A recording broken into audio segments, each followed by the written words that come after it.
Hello everyone, this is Erica with Save On Designs, and today we are going to be doing this Buck and Doe shelf sitter.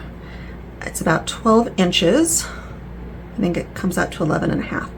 And I'm going to reveal that here in a minute, but first I wanted to talk about some of the wood choices I used with this and how I use the different woods. Sometimes I have here, I used walnut as well, but I didn't do anything fancy with that. So the base is going to be in walnut. I have sapele here. I have another sapele here. And you can see these are two very different tones of sapele. And sometimes, I mean, I get this a lot. You have different pieces. I have a lot of wood to look through, so I know not everybody gets this many choices. But if I flip this over, you can see these are both light, these are both dark. I did message Casey and I said, you know, is this done on purpose or is this a happy accident? And he said, well, it's usually an unhappy accident, so these are often misfitted if they are too different on both sides, which is kind of sad to me. And that's probably why I have quite a few of these, because I did order in the last misfit sale that Smoky Hill had for their raw woods. But I have seen this before, even before the misfits, where I've had at least two different pieces that were a little bit of a different tone or value of color, I guess we could say too. And so you could use these in a design and they're going to give that appearance of two different woods. Just gives you a little more variety and options sometimes. And that's what I did with this one. So I've got a dark sapele, a lighter tone sapele, I've got mahogany, and I'm actually wishing I had tried to find a darker, because I think I do have some that was a little darker tone, because sometimes we'll get that same kind of thing with mahogany. You'll have some that come closer to the sapele color and they're hard to tell apart, and then others that are a little lighter. And this one is hickory. Hickory is really my favorite wood out of the raw woods, just because there's so much variation. There's so many pretty different designs on the hickory, but you can see this side to this side, that variation, very light. Still getting all those really gorgeous grains that you don't see as much, but all these little tiny lines will pop when we finish it. And then this one's so much darker. So I did use both sides of this to create some variation in my design. And then I was going to show a couple things here. The first one I did, and maybe we'll just do this reveal here really quick. So this is the first one that I did. And this design, I guess I'll say it kind of designed itself. I had the idea, or it's kind of started when I did the thistle and buck ornament, and I ended up kind of going with that really symmetrical look because I wanted, I don't know, just more of that Scottish feel, and I felt like that fit a little better. So I sort of had him as an option when I was doing that ornament and ended up not using him, but I really liked him with maybe a doe, and so I sort of had these two kind of figured out, and I wanted in a circle. I ended up with all this negative space over here that didn't feel quite right. So I wonder what it would look like if I added some trees that kind of popped out and became part of the frame. So I tried it, kind of liked it, and I was going to do more of my Instaria, I'm not sure how you say that, style, which is more of the wood grain where the pieces just go together. This is more of an inlaid piece, and you're going to have larger pieces, and I've got one cut here, and those other pieces are going to inlay in them. So it's a little bit different style than I've done before.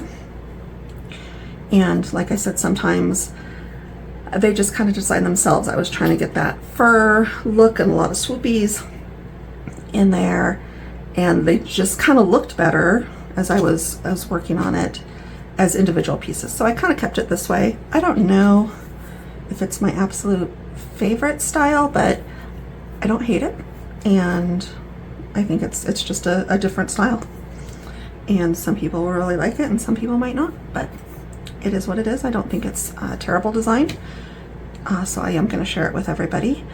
The problem that happened though, what I had envisioned this as more of a wall hanging, suddenly couldn't be done to add hangers, just because I don't have any place to put a hanger where you can add a cord.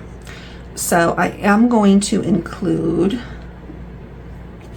just the full round without the base piece as a base, and then really all the other pieces are the same except this one, which, yeah, well, that actually is the full round cut, and I haven't made one of those yet. So it'll be that shape without the base.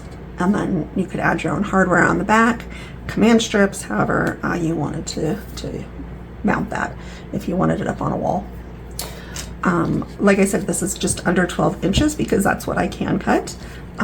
Definitely could be made bigger, 100%. The base would have to have some adjustments though, because if you just blow this up, then your insert pieces or your little holes where that fits in are not gonna fit right. So you might have to make some adjustments there, but definitely would work blown up.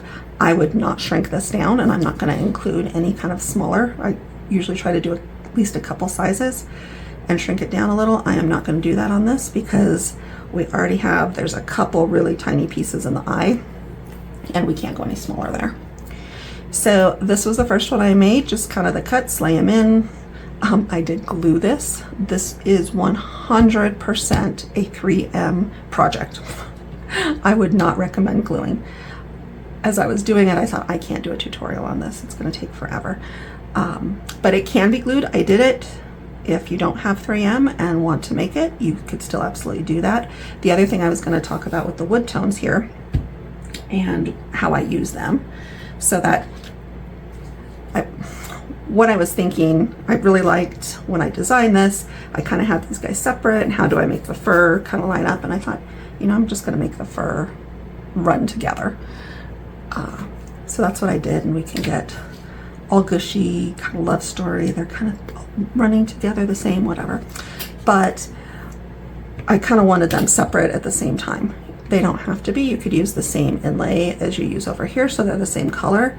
But I use that medium or that lighter tone Sapele for the outline, and then use the darker tone for his inside fur, and then went with the lighter tone mahogany for her inside fur, just to create that little bit of difference there, that they're the same but they're a little different.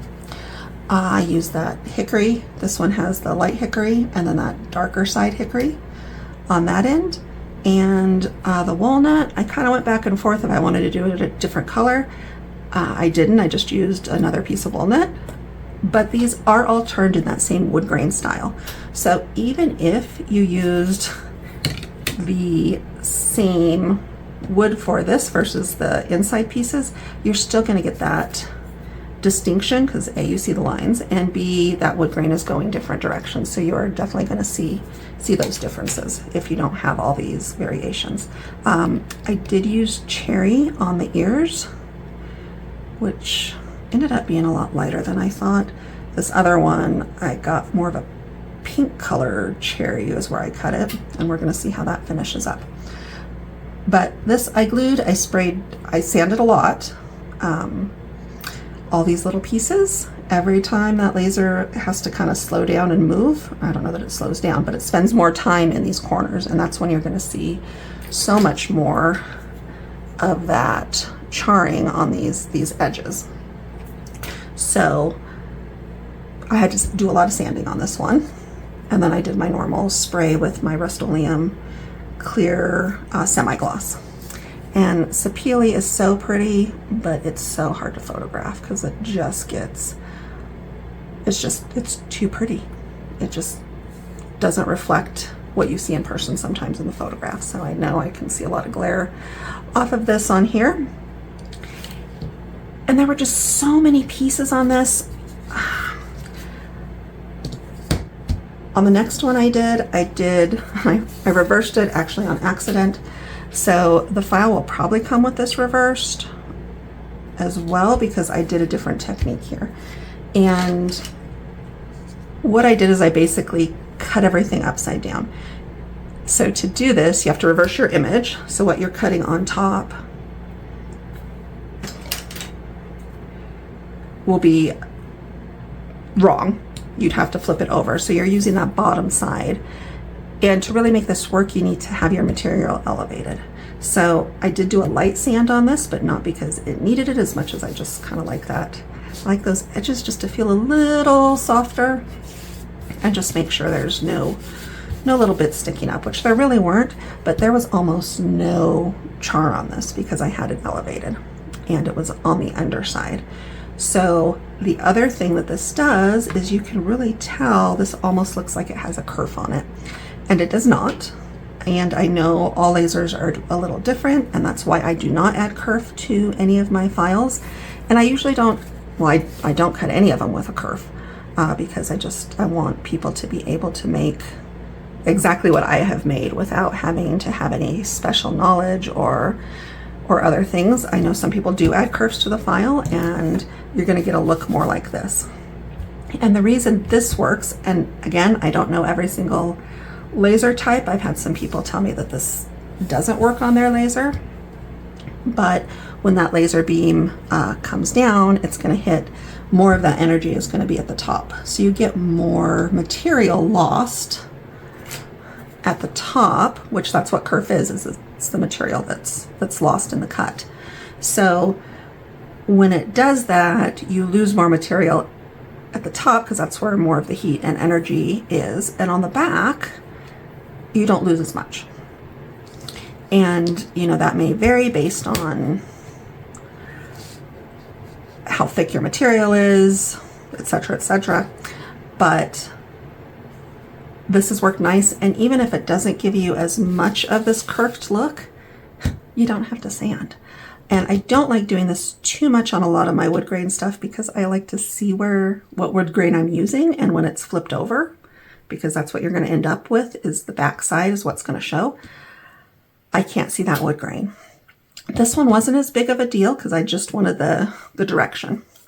But sometimes, especially with cedar or hickory, where I want it in a specific spot, because I want that wood tone or that design that's in the wood, and I don't like having to imagine where I'm cutting it when I can't see the top. So I don't do this too often, but these guys were just so busy with all these different pieces. So that's why I thought I'd try this. And since I'm trying stuff, we're going to do a different finish on this guy versus the spray. And I've used this finish with hardwoods, the 1/8 hardwoods versus the veneer plywoods. So I'm sure it'll finish just fine, but it is a little different. And this is Osmo. It's a wood wax, so it's not a poly. It is a satin and clear. It's an oil wax-based, microporous, water repellent, and abrasion resistant. Deep penetrating brush white dip and spray applications is what it says. But if you read the instructions on the back, it suggests 1 coat for furniture and 2 coats for floors. So this, I think, really does have that, like that abrasion resistance. I think it's a good finish to be able to put on. I'm not worried about that over time. And to just do 1 coat. And what I love about doing this is, since it's a wax, we're going to put it on, it's going to soak in for a little bit, and then I'm just going to wipe it off. So I don't have to worry about brushes. I don't have to worry about my brush strokes, and if that poly's looking nice and clean, and do I have any air bubbles or anything like that. And I hate having to clean brushes, especially with poly. So I put this on, and yeah, this isn't a poly, but either way, I put this on with Q-tips because I don't have to worry about those strokes and all of that. So we are going to do this, and I hope this doesn't take too long. It's a big piece, but there's a lot of open space in there too. So I'm going to kind of shape this up a little. And You can get this on Amazon. On Amazon, they only have like the great big, because this is 0.125 liters. So I think they have like 4 times this size, if I remember right. It's a much bigger one. I got this at my local woodcraft store. And funny story, the first time I used it, I didn't realize what it was, and I brushed it on, and it took days to dry because I didn't read the instructions. And yeah, didn't know I had to wipe it off. So it took a long time to dry. But I know better now. So yeah, we are just watching this glow up on this wood.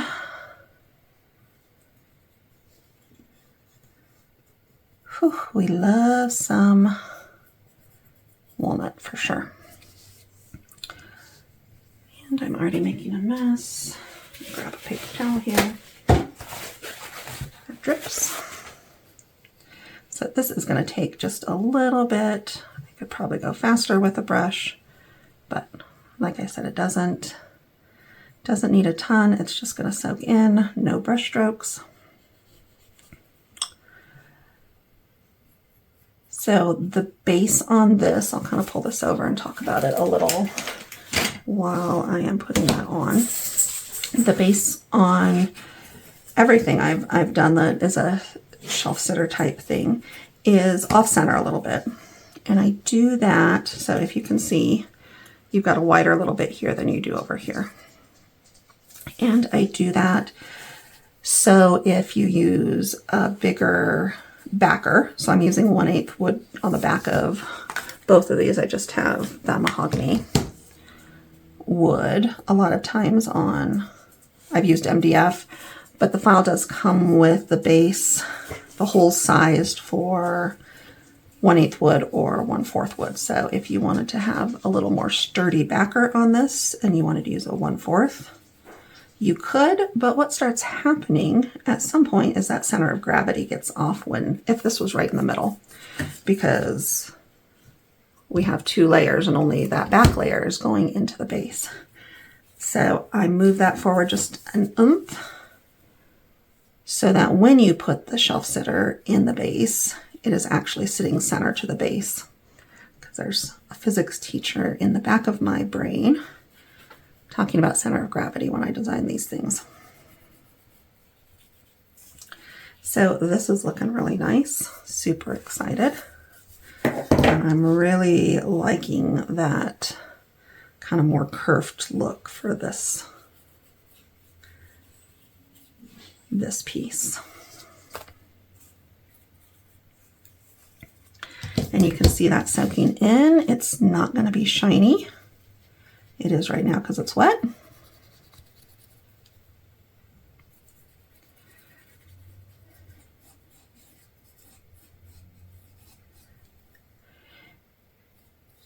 And I did video the glow up on this with the sprayed wood, so I will maybe try to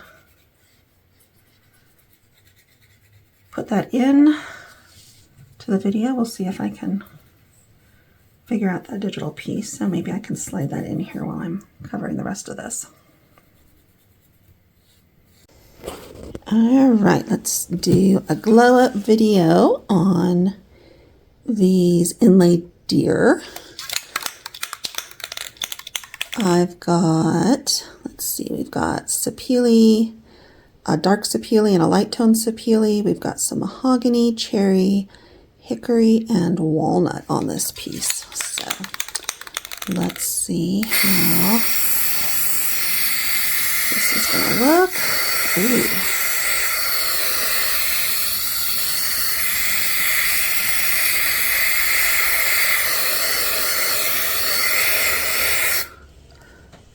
Wow.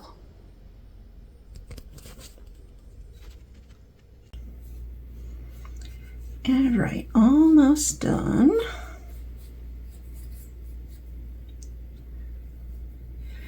And once I get that first coat on, I kind of like to go back and look at what I've already put on, see if there's anything that soaked it up more, and maybe I want to add a little more to that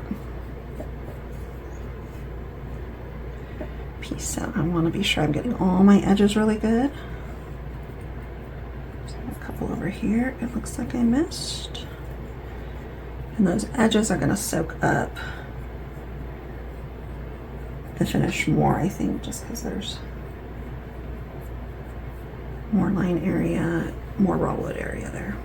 All right, and let's see. So my mom is calling these Bambi and Faline, if you are a Disney fan and remember Bambi.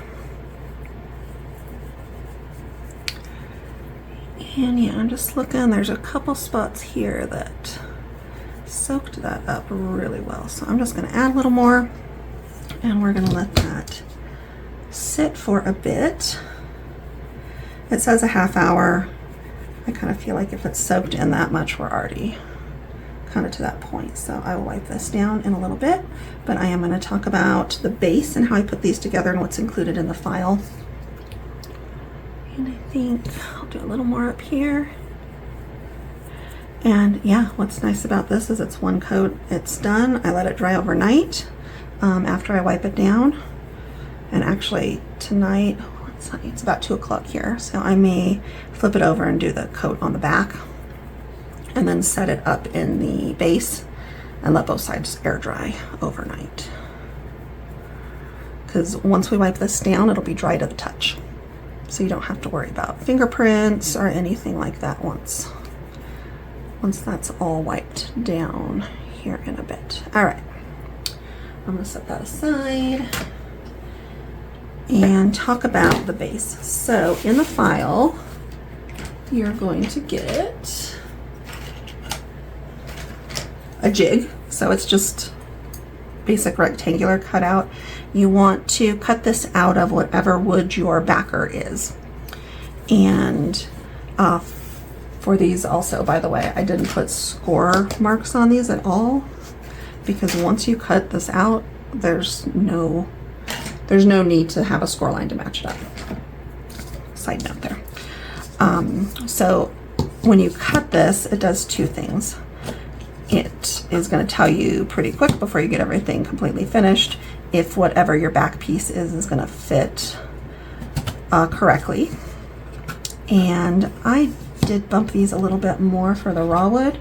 They're sized perfectly for MDF right now.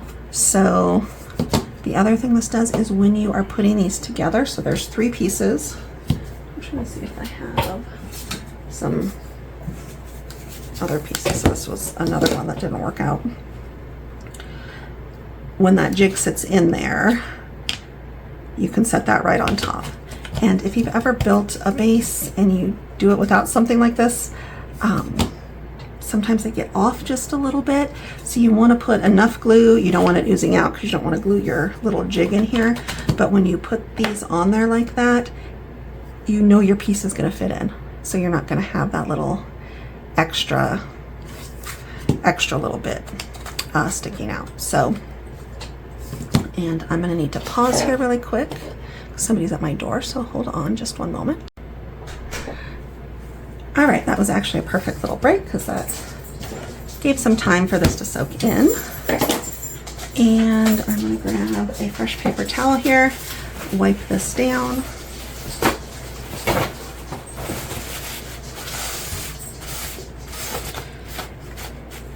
And try to, should have maybe used a rag. So it's going to catch on these antlers. So I'm going to kind of wipe outward so I don't get that paper towel caught on there and get any fuzzies on the trees as well. So just wipe off that little bit of extra that might be sitting on top and hasn't soaked in. And yeah, this dries overnight and then he's done. So curious to know what you guys think. Do you like the kind of the typical one that I did, and do you like the reversed image better, and do you like the more curved flat and the matte versus the satin? So we had lots of options here, and yeah, I think these actually turned out pretty good. Again, not my favorite style, but I don't hate it at all. I really like it in the satin. So thank you guys. If you happened on this video and you are not a member of my laser group, you can definitely search on Facebook, and it is Laser Love with Save On Designs. And we'd be happy to have you. Very helpful group, great people, good environment. And I try to share all kinds of tips and tricks, anything I can come up with, and really just support the makers and people who want to make some beautiful things with their lasers. So thank you guys.